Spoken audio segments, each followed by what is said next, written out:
All right, well, they look like real cigarettes. The tip glows, and something like smoke is even released. But a new fad called e-cigarettes is now getting attention from the FDA, despite the claim from the makers that these are safe.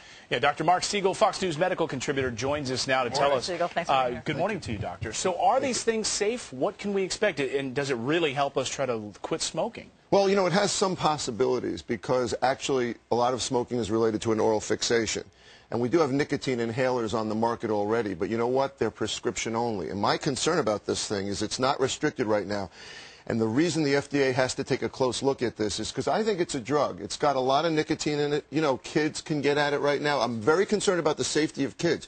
They could swallow these units that have the nicotine in them. But explain to us how this even works. Do you light it, or it's just a cigarette that glows red? You do not light it. It is battery operated, and the battery warms the nicotine, and it releases a certain amount of it with each puff you take. How do you then get the smoke-like quality? It's vapor. It's actually not smoke. It's vapor of the warmed nicotine. Now, actually, I'm told that it tastes quite good, and it actually tastes like an actual cigarette, and it feels like an actual cigarette. So it may have some potential for helping you quit smoking, but it is not regulated. Okay, so what the company says, we asked the company to come on. They were afraid to come on. They were afraid to come on, but here's one of the statements by the company. They say, our product is comparable to that of a nicotine patch, except that people still get that oral fixation, which they love. So you're saying, is there a way then that the company's saying, look, with a nicotine patch, you don't quite get that oral fixation. People are they're used to that, and they still need that. Well, here's what I say to the company. If you really believe that, let's put some trials out. All those other nicotine products, and we've discussed them on the air here,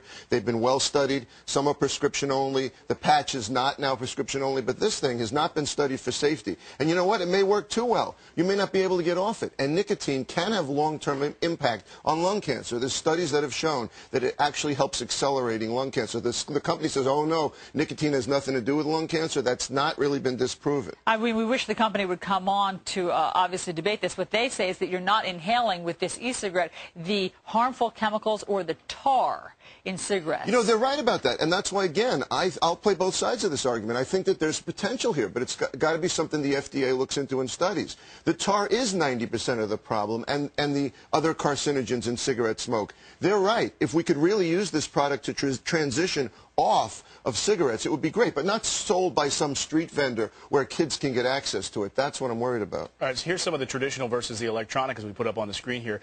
You know, we know that they're fire-operated, the regular cigarettes, battery-operated. I guess the bottom line here is that the FDA, I mean, right? Doesn't it come down? Well, there's other countries where it's banned. Australia, it's banned. Hong Kong, it's banned. You know, they're looking at it very closely in Britain. We need to look at it very closely here. I think there's a future for this product, not sold over the counter, not where anybody can get it. And again, you know, there's another problem here. It may actually get young people to start smoking. I mean, how you could start with one of these things. And right, because I'm sort of thinking like, hey, maybe it's healthy. That's sort of appealing. Well, that's what they're trying to say. And I don't think it's healthy because I don't think nicotine's healthy. It's a transition product. Last question. For people who are desperately trying to quit smoking out there, what do you recommend to them today? Well, here's what I would say, Ali. I would say that it totally depends on the person. Some work well with Chantix. Cold turkey works best. Some need the nicotine products. Others use Zyban, which is an antidepressant. So it really depends. When I prescribe, I look to see who it is and how they react. By the way, I want to say one last thing. You're definitely a better singer than he is a dancer. That is quite a testament. We're out of time, Doctor. Lack of talent. Unfortunately.